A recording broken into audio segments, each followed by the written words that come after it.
Olá, começa agora mais um Em Dia com a Prefeitura, em transmissão simultânea pelas rádios 92 FM e Piratininga AM. Estamos também nas redes sociais da Prefeitura, YouTube, Facebook e também em podcast que você pode baixar no seu smartphone direto da página da Prefeitura, sãojoão.sp.gov.br. Estamos aqui ao lado do prefeito Vanderlei Borges de Carvalho e do vice-prefeito Doutor Ademir. Vamos então falar aqui a respeito do assunto que domina sempre a nossa pauta na primeira parte do programa, que é a Covid-19.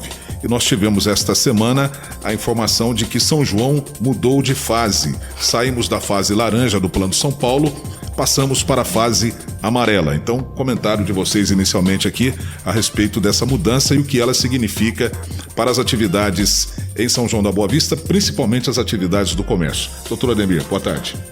Cumprimentá-lo, Magalhães, cumprimentar o prefeito Vanderlei, todos os sanjoanenses. Realmente a boa notícia da semana foi a passagem para a fase amarela. Lembrar que o Plano São Paulo, que se iniciou no dia 1º de junho, ele contempla 5 etapas, 5 fases: vermelha, laranja, amarela, verde e azul. E a fase amarela que nós estamos agora, nós poderemos flexibilizar a abertura de bares e restaurantes. Eu até cito uma frase do governador João Dória no início do programa do Plano São Paulo, que foi a seguinte: o objetivo do Plano São Paulo é a flexibilização gradativa, lenta e constante para todo o estado de São Paulo, de maneira consciente, cautelosa e responsável. É isso que nós estamos vendo. Nós estamos agora entrando na fase amarela. É uma fase que ainda exige cautela. Lembrar que os bares e restaurantes vão ter horário de funcionamento, o distanciamento das mesas, o número de pessoas que irão adentrar o estabelecimento será também controlado. Não podemos nos esquecer da manutenção da máscara, da limpeza das mãos, o álcool gel, água, sabão, enfim, todos os cuidados se mantêm, e nós estamos flexibilizando agora bares e restaurantes dentro do programa do Plano São Paulo. Esperamos dentro de 14 dias rever os números. Se possível, quem sabe, a gente possa evoluir para a fase verde, onde nós iremos contemplar as academias, e mais 14 dias, num cenário bom para nós, quem sabe chegarmos na fase azul, onde seriam as escolas, as creches e os clubes poderiam ser abertos. É lógico que isso depende do número de casos, do número de óbitos, da taxa de ocupação dos leitos de UTI, porque nós sabemos que com a flexibilização o número de casos vai aumentar. É o que nós chamamos de imunidade de rebanho. Isso é, de certa forma, benéfico. Mas nós sabemos também que os recursos da saúde são finitos. Então nós não podemos ter uma sobrecarga nas UTIs, nas enfermarias, de tal forma que a gente não possa atender a população. Ou seja, nós continuamos naquele grande dilema. Nós temos que ajudar a economia. Muitas empresas acabaram decretando falência. Eu vi um dado recente: 29% das micro e pequenas empresas decretaram falência no mês de junho. E, por outro lado, nós temos as vidas, né? Nós temos que prezar pelo ser humano. Então, essa flexibilização vai continuar ocorrendo. Nós esperamos que a cada 14 dias os números nos favoreçam e nós possamos, quem sabe, atingir a fase verde e depois a fase azul. Lembrando que nós permanecemos 2 meses na fase laranja, o mês de junho e julho, e agora estamos iniciando o mês de agosto na fase amarela. São João da Boa Vista hoje tem 251 casos, com 9 óbitos. A taxa de isolamento ainda está um pouco abaixo do desejado, nós estamos com 46% de isolamento social, mas os números nos possibilitaram esse avanço para a fase amarela. Prefeito, o desafio agora é conciliar a abertura das atividades econômicas contempladas pela fase amarela do Plano São Paulo com a prevenção, né, a Covid-19, que não pode também haver um relaxamento por parte da população. Quero cumprimentar primeiramente a nossa população, cumprimentar o doutor Ademir, o Magalhães. O Magalhães, agora eu acho que o nosso grande desafio, não só de São João, mas da região como um todo, manter na fase amarela. Era um grande anseio nosso estar evoluindo para a fase amarela. A gente vem acompanhando os números de São João, e São João tinha números bons.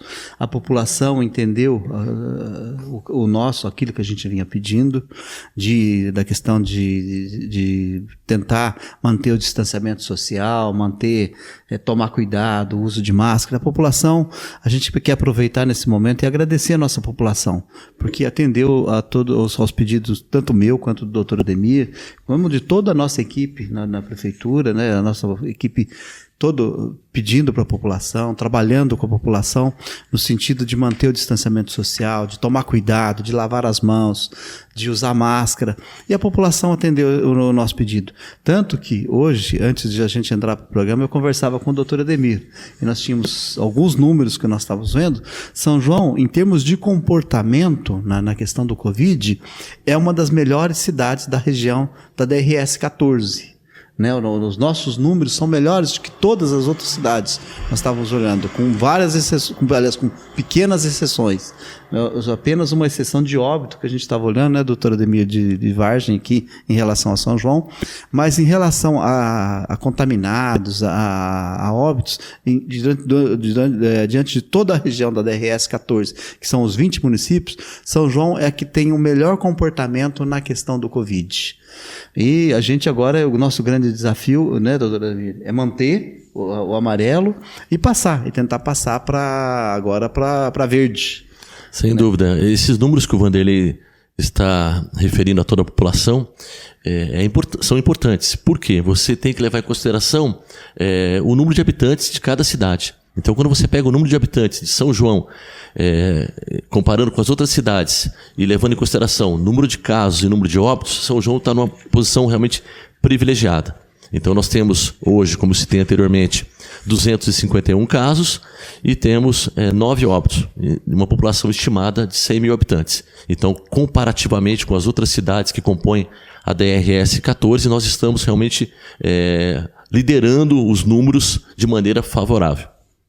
E há um prazo de adaptação à nova fase amarela ou as mudanças são automáticas? Assim que o decreto for publicado, já passa a vigorar? O decreto entra em vigor imediatamente, né? Nós estamos, antes de sair de casa, na hora do almoço hoje, eu já liguei para o departamento jurídico nosso e para o pessoal do departamento de saúde e também aqui para o pessoal do gabinete. Eles já estão preparando o decreto, nós devemos estar publicando o decreto nesse final de semana para entrar em vigor imediatamente. Nós temos principalmente comércio, restaurantes, pessoal que ficou fechado aí há 5 meses. Você tem comércio, você tem prestadores de serviço, você tem determinados ramos, né, de atividades em São João que estão fechados há 5 meses. E isso hoje está causando uma grande angústia nas pessoas. Por quê? Porque não tem receita, não tem final do mês empregado para pagar. E eu acho que era um grande anseio da nossa população. Então eu acho que a população que já esperou 5 meses, é difícil esperar mais uma semana, mais 2 dias. Então eu pedi que o pessoal preparasse isso para esse final de semana. A gente está publicando isso nesse final de semana para entrar em vigor imediatamente. Por quê? Porque não dá mais para esperar, né? A partir do momento que a gente conseguiu evoluir para a fase amarela, e quando você olha os índices da região, nós temos um dos melhores índices da região da DRS 14. Então eu acho que nada mais justo do que aqueles que nos ajudaram nesse período todo. A gente passamos para a fase amarela, vamos cumprir o que está na fase amarela. E todos cumprindo essa fase amarela com muita responsabilidade, né?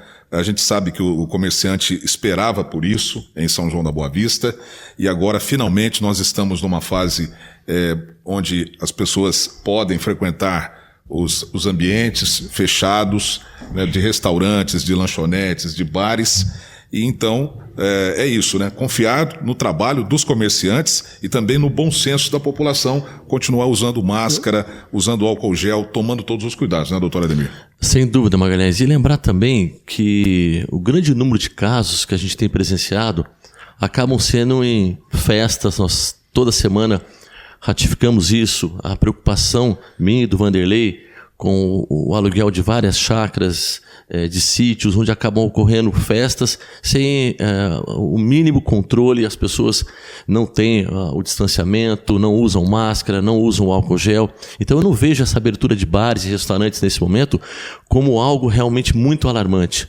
O alarme maior, e que nós continuamos pedindo à população, são esses cuidados, o distanciamento, a máscara, as medidas de higiene e evitar essas aglomerações desnecessárias em festas, em chácaras, aos finais de semana. São nessas situações que você vê a maior possibilidade do vírus se proliferar. Falando ainda um pouquinho dos números, para as mamães, dentro da minha área, a pediatria, uma boa notícia. Em São João da Boa Vista, dos 251 casos, nenhum caso em criança menor de 1 ano de idade. Em criança de 1 ano até 10 anos, nós tivemos 11 casos. Desses 11 casos, casos extremamente leves. Ou seja, dentro da pediatria, uma situação realmente muito tranquila com relação ao coronavírus. É um número muito bom, doutor Ademir, né? A gente fica contente com isso, que tem apenas 11 casos em 251 pessoas que contraiu o coronavírus. Mas, voltando, né, na próxima segunda-feira, a gente já entra na fase amarela, né? O pessoal da saúde já vai ver todos os protocolos que está no Plano de São Paulo, que são obrigados a cumprir, mas vamos trabalhar, né? Eu acho que a economia precisa virar. Né? Nós precisamos preservar vidas, nós precisamos trabalhar para preservar vidas, mas também nós precisamos pensar no sustento das pessoas. Eu acho que isso é muito importante também nesse momento. O doutor Ademir colocou bem a questão das chácaras, das festas em chácaras. A contaminação, e a gente tem falado, nós temos batido isso muito aqui, que a contaminação ela não tem dado no comércio, ela não tem dado na rua. A contaminação tem dado principalmente nas festas de finais de semana. Quando o pessoal da vigilância vai fazer o rastreamento, aonde que a pessoa contraiu? Nas festas de finais de semana, que é onde as pessoas ficam sem máscara, a pessoa, né, bebe um pouquinho mais, né, e acaba perdendo o controle, e aí é onde acontecem as contaminações. Nós temos também uma informação aqui que foi publicada no boletim epidemiológico da Prefeitura essa semana, que deixou várias pessoas preocupadas, né? Essa informação de que nós temos uma taxa de ocupação hospitalar das UTIs Covid, tanto na Santa Casa quanto no Hospital da Unimed, que são os 2 hospitais da cidade. Na Santa Casa 50%, a Unimed 100%. Então, no momento que nós alcançamos a almejada fase amarela, nós temos esse quadro preocupante nos nossos hospitais.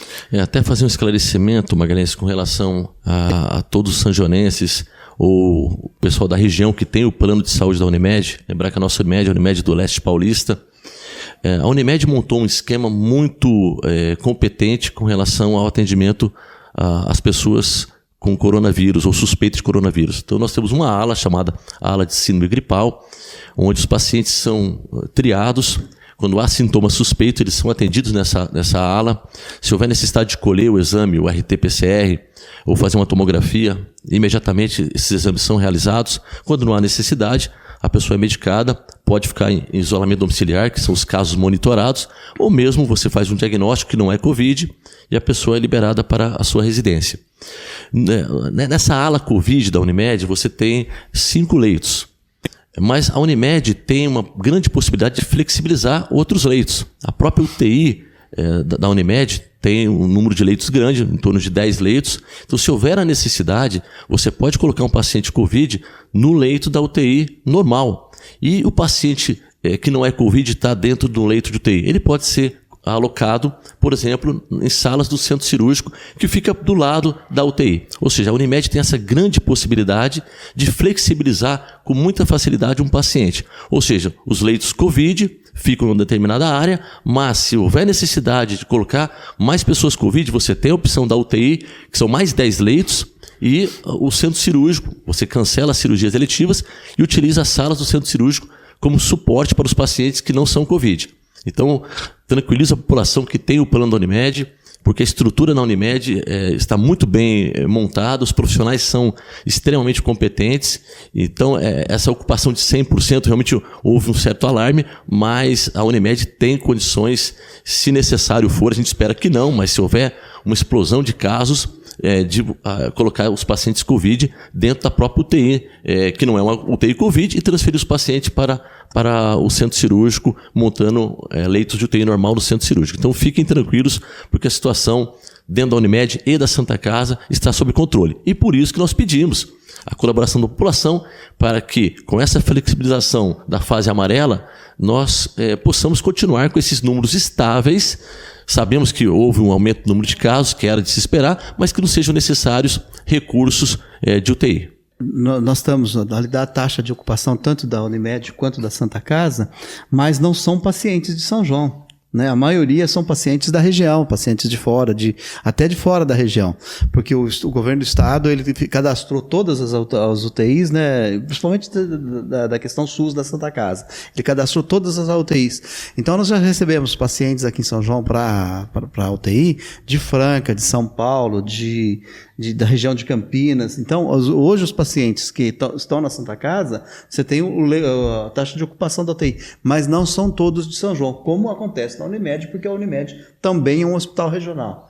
Então, mas isso não vem a impactar na questão, por isso que nós, mesmo com a taxa de ocupação do nosso hospital, mas isso não impacta na questão da gente estar mudando de fase. O Em Dia com a Prefeitura faz um breve intervalo, voltamos daqui a pouco. A Prefeitura abre novos caminhos para a integração de bairros e a melhoria do trânsito. Com planejamento e gestão urbana, a administração municipal construiu acessos, interligações e rotatórias. Obras como o prolongamento da Avenida Lúcio Pierini até a Rua Paulino Gomes de Abreu, no Jardim Europa. Acesso Jardim Europa e Novo Horizonte. Abertura da Rua Ana de Oliveira, na região central.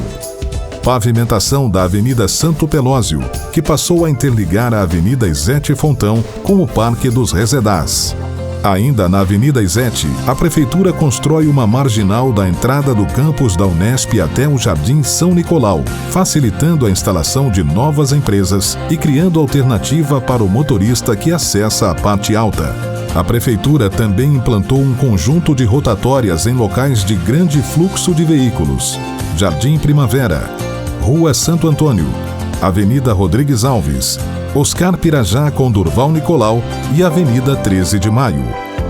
Com a aprovação do novo plano diretor, a administração estabeleceu um padrão para empreendimentos imobiliários, que devem executar vias públicas planejadas, com iluminação LED, ciclovias e áreas verdes.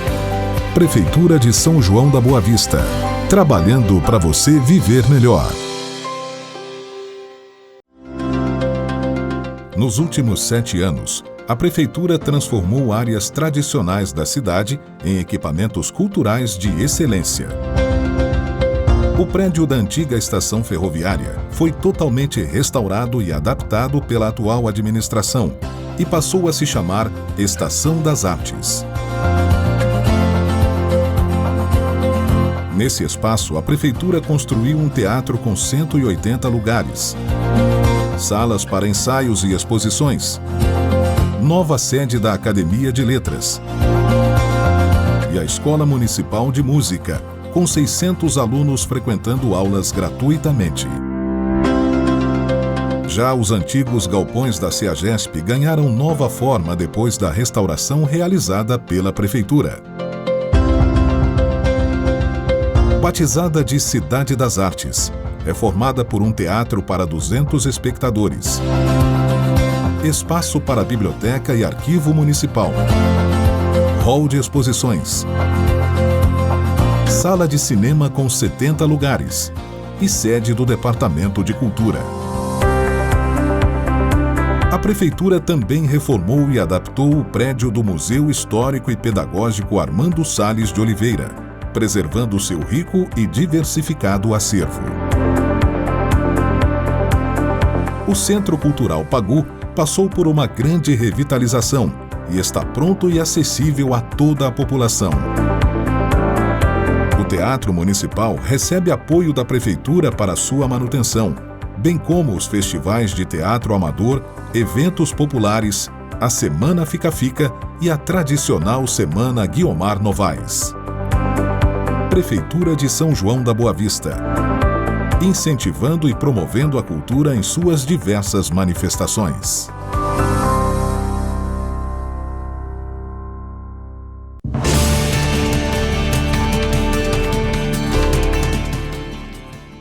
Já estamos de volta aqui nas redes sociais da Prefeitura, Facebook, YouTube e em transmissão simultânea pelas rádios 92 FM e Piratininga AM. O Em Dia com a Prefeitura é uma produção do Departamento de Comunicação Social da Prefeitura. E voltamos aqui a falar da Covid-19. Nós temos uma taxa de isolamento na cidade em torno de 45%.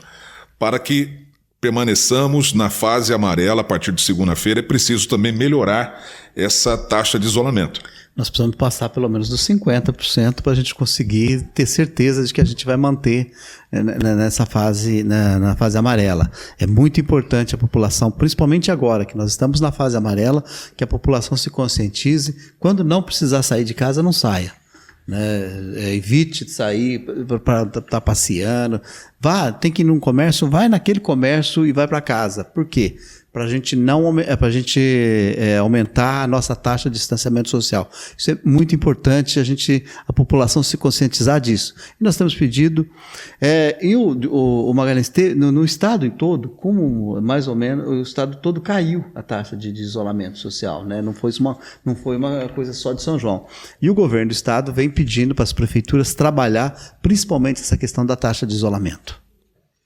Lembrar, Vanderlei, que esse sistema é um sistema chamado CIMI, de deslocamento de celulares, e realmente a gente espera que nós possamos atingir pelo menos 50% do isolamento social, que seria o mínimo aceitável nesse momento de pandemia. E já que estamos falando de saúde, essa semana a gente fez aqui um levantamento, prefeito, sobre o quanto a prefeitura, a sua administração, a administração de ambos, repassou para a Santa Casa de 2013 até 2020. Então eu gostaria que o prefeito comentasse aqui esse dado e passasse esses números para a população. Entre 2013 e 2020, Magalhães, nós passamos para a Santa Casa em torno de 160 milhões. E 2020 até agora, né? Esse número vai aumentar até o final do ano. E desses 160 milhões, 40 milhões foram de recursos próprios do Caixa Municipal. Então, olha para você ver o quanto que nós passamos para a Santa Casa e quanto que a gente vem aplicando em saúde. São João, hoje, né, se você vê pelos números, nós aplicamos praticamente, com pequenas variações, em torno de 30% em saúde. E é um número elevado porque a dívida da Santa Casa gira em torno disso, né? 40, 50 milhões. A Santa Casa tem uma dívida alta, né? O pessoal com a mesa que está lá, nós temos uma mesa muito boa na Santa Casa hoje. A mesa vem trabalhando para tentar buscar o equilíbrio da Santa Casa. Eu tenho certeza, Santa Casa hoje, ela está bem melhor do que quando nós assumimos. Eu lembro que na nossa eleição de 2012, um dos grandes debates que se tinha era a Santa Casa. A Santa Casa estava numa situação muito difícil. A Santa Casa evoluiu bastante nesses últimos 7 anos. É importante evoluir mais, principalmente nessa questão financeira, na questão de controle. Mas o que existe também hoje, uma coisa que é muito importante, é o subfinanciamento tanto do governo do estado como do governo federal, dos recursos que são repassados para a Santa Casa, que é o setor terciário, né, doutor Ademir? Exatamente. Santa Casa é o setor terciário, né? A prefeitura fica com a atenção básica e a Santa Casa é o setor terciário. Então, você olha para você ver o quanto que nós aplicamos de recursos próprios na saúde e no setor terciário. Aplicamos em torno de 40 milhões. Vanderlei, a gente avaliava aqui que em 2015, que foi o auge da crise econômica, né, a prefeitura repassou de recurso próprio quase 2 milhões de reais, né, mesmo em crise. E em 2016 também, 3 milhões 108 mil reais. Então, apesar de toda a crise que a prefeitura enfrentou nesses 2 anos, a prefeitura não deixou de repassar recursos para a Santa Casa. E você está falando, né? E se não me falha, em 2020 até agora nós já repassamos 9 milhões para a Santa Casa de recursos próprios. Então você vê que nós estamos, de alguma forma, segurando as pontas aí com essa questão do Covid, porque a arrecadação da Santa Casa caiu. A sorte que nós tínhamos a prefeitura com bom controle, porque senão a saúde da cidade teria entrado em colapso. Aproveitando, doutor Ademir, o senhor quer comentar aqui esses números? Sim, na verdade, desde 2013 até agora, foram 40 milhões de recursos da prefeitura, e se eu não estiver enganado, são 120 milhões de recursos oriundos da média e alta complexidade, perfazendo um total de 160 milhões de 2013 até agora. Existe um boato, né, na rede social de que para cada doente, para cada caso confirmado, o município receberia um recurso carimbado especificamente para a Covid. Isso é verdade, prefeito? Não, não é verdade. O Ministério da Saúde, nesse recurso que o governo fez para a Covid, ele levou em consideração o número da população de cada município, com base nos índices do FPM, e fez essa distribuição com base no número da população de cada município. Então nós recebemos um valor, mas a prefeitura, eu acabei de colocar que nós colocamos 9 milhões na Santa Casa. Parte disso foi para cobrir problemas, inclusive do Covid. Tá, inclusive cobrir problema do Covid. Por quê? Você teve um desequilíbrio na Santa Casa. Então a prefeitura teve que vir e suprir essa necessidade da Santa Casa. Então não é verdade. O Magalhães, infelizmente, em rede social o pessoal coloca tanta coisa. O pessoal às vezes escuta falar e já coloca na rede social, e às vezes o pessoal toma como se aquilo fosse verdade. Basta você pegar os balancetes da prefeitura que estão no site de transparência da prefeitura, toda a receita que recebe estão no site. Se você entra lá nas receitas da prefeitura no site de transparência, você vai ver tudo que a prefeitura recebeu. Essa história, não, recebe por cada paciente contaminado, essas coisas, sabe, tem muita coisa. É fake news. Tem então. muito fake news. Infelizmente, as redes sociais são inundadas de notícias falsas. Os dados que o Vanderlei acabou de passar, até complementando, 9.998.000, ou seja, praticamente 10 milhões, Vanderlei. 10 milhões. 10 milhões, 9 milhões. 9 milhões, são 10 milhões. 9.998.000 de recursos próprios da prefeitura que foram repassados para a Santa Casa. Nesse ano. Nesse ano 2020. Nós estamos no mês. Entramos no mês 7. Fechamos no mês 7. Isso exatamente. foi até o mês 7. Houve um encaminhamento para a Câmara, né, para dar nome à unidade de saúde que está em construção na Vila 1º de Maio, para homenagear o Dr. João Bueno. Né, é uma iniciativa do Executivo. Eu estive conversando com o Dr. Ademir e com o pessoal nosso. O Dr. João Bueno foi, inclusive, diretor do antigo pronto-socorro. O Dr. Ademir foi um médico que atuou na nossa rede durante um bom tempo, né? Durante muitos anos ele atuou na rede pública nossa aqui, da municipal. O Dr. João Bueno era um médico que atendia a todos, era mais ou menos como o Dr. Ademir, um médico de coração aberto, né, que atendia a todos, que abraçava a todos, era um médico, assim, parecia aqueles médicos antigos, né, que o pessoal comenta muito dos médicos antigos. Esse era o Dr. João Bueno. Né, eu tive a felicidade de poder conviver com o Dr. João Bueno no período do Nelson, quando o Nelson foi prefeito. Depois, quando eu fui eleito prefeito, ele não quis mais continuar de diretor do pronto-socorro na época. Quando eu assumi como prefeito, ainda era o pronto-socorro. Ele não quis mais continuar porque ele falou que ele não estava aguentando mais, já estava cansado. Né? Mas o Dr. João Bueno foi um médico, assim, não tem nem palavra para explicar. E eu acho que homenagear o Dr. João Bueno com o nome de uma unidade de saúde, de um bairro trabalhador, né? Foi o primeiro bairro... O bairro mais antigo de São João, o bairro popular mais antigo. O bairro mais... Né, Vila 1º de Maio, nada mais justo do que homenagear o Dr. João Bueno, que foi um trabalhador da saúde, que foi um lutador, né, pela saúde pública. É uma homenagem justíssima. Dr. João Batista Bueno, grande amigo, jogamos juntos campeonato amador aqui em São João da Boa Vista, fomos colegas em unidade de saúde, em plantões, o PSF da Vila Valentim, que foi o segundo PSF que nós montamos aqui em São João da Boa Vista. O João trabalhou na Vila Valentim e ele fazia tudo. Ele era clínico geral, ele era ginecologista, ele era pediatra, ele era cirurgião geral e tudo com excelência fantástica. Então perdemos um grande colega, um grande amigo, e colocar o nome do João numa unidade é uma homenagem mais do que justa. Prefeito, essa semana também o prefeito determinou mudanças no Programa Municipal de Castração e Microchipagem Animal. O que é que muda no programa? Ô Magalhães, eu fui ver, né? Eu vi em rede social algumas pessoas reclamando. Teve uma outra pessoa da minha família que veio me falar, falou, olha, é mais fácil pagar do que fazer a castração de um animal, o número de documentos que se exigia. E eu, nessa semana, fui pedir a relação e fui ver a relação. Realmente era exagerada.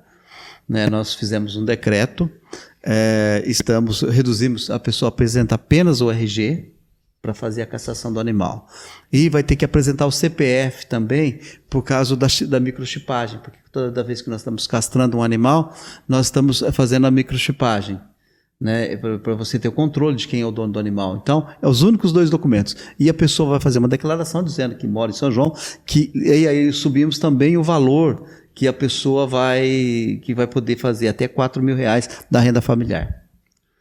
E já que o nosso programa se presta a isso, né, fazer também um balanço da semana, na quarta-feira houve aqui a visita do presidente do Grupo Spani, Sr. Kleber, que veio até a prefeitura, uma visita de cortesia com uma equipe, fez aqui uma apresentação do empreendimento que está sendo construído ali próximo ao campus da Unesp, onde a prefeitura está fazendo o prolongamento da Avenida Izete. E ele teve uma ótima impressão da cidade também, não, prefeito? O Sr. Kleber, né, que é o presidente do Grupo Spani, esteve aqui na quarta-feira, né, fazendo uma visita para a gente. Veio visitar as obras do Grupo Spani, as obras do Atacadão Spani ali. E ele, inicialmente, ele tinha falado para nós que ele ia inaugurar dia 20. Na hora que ele chegou aqui, ele falou que vai inaugurar dia 13. Então, de outubro.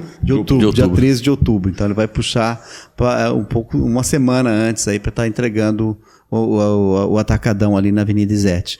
Conclusão, a prefeitura vai ter que correr muito mais com as obras da Avenida Izete para conseguir entregar isso para a população. Ele colocou as máquinas dele lá, né, da empresa que está dele, para ajudar a gente no aterro da Avenida Izete, e aí ele que também colocou para nós aqui, e ele fez essa declaração pública, inclusive, do número de empregos que ele vai estar oferecendo para a nossa população de São João. São 250 empregos diretos e 250 empregos indiretos.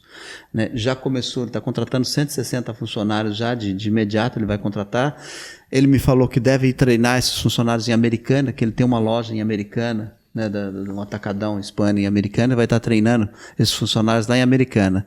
Então é uma boa notícia para a nossa população. E também tive, na sexta-feira agora, uma reunião aí com os donos da área, da onde vai ser o Pague Menos, acertando alguns detalhes que precisa acertar lá. Pague Menos é no antigo Expresso São João. No antigo Expresso São João. Tem o Pague, olha, está saindo o Pague Menos ali no Supermercado Fonseca também na João Osório. O Supermercado Fonseca na João Osório e o supermercado Espaço Sabores, Espaço Sabores, que é da Rede Cubatão, lá no Mantiqueira. Então são 4 grandes empreendimentos que estão saindo aí na cidade. Se você pegar os 4 empreendimentos, Magalhães, são mais de 1.000 empregos. Aí tem também o Dom Hotel, né? O Dom Hotel também, que aprovou já a planta do Dom Hotel, também que vai começar a construção lá na Avenida Izete. O doutor Ademir comentava em alguns programas passados a respeito de São João ser uma cidade que atrai investimentos, é um polo atrativo. E isso se confirma, né? Em plena crise, São João da Boa Vista recebendo aqui o Spani Atacados, o Dom Hotel, o Supermercado Fonseca, Supermercado Pague Menos e Espaço Sabores. Então, é um cenário diferente que nós vemos aqui na cidade. Pelo menos na área de comércio e serviços. Sem dúvida, Magalhães. Nós sabemos que no Brasil existem cidades com potencial de atrair empresas e cidades, infelizmente, com potencial de repelir essas empresas. Então, quando você pega uma cidade que dá condições para o grande empresário investir, ele realmente vai vestir a camisa e vai investir na cidade. Falando do Spani, 15ª maior rede atacadista do Brasil, uma expectativa realmente de gerar pelo menos 250 empregos diretos. Há uma promessa de que a grande maioria vai ser mão de obra sanjoanense. Então, isso realmente é um motivo de orgulho. No meio de uma pandemia, a gente está conseguindo atrair grandes investimentos para a nossa cidade. É fruto de um trabalho de seriedade e de muito amor pelo que nós fazemos. Magalhães, só aproveitando, antes da gente encerrar o programa, também nós estamos encaminhando para a licitação, o planejamento está finalizando alguns detalhes do projeto, a licitação da represa. Né? Então, vamos estar licitando a represa e queremos começar a represa ainda esse ano. Né? Isso deixar bem claro para a nossa população. O nosso compromisso da represa nós vamos cumprir. Uma boa notícia lá para o bairro Santo Antônio, então, né? Também para toda a cidade, mas sobretudo para o bairro Santo Antônio.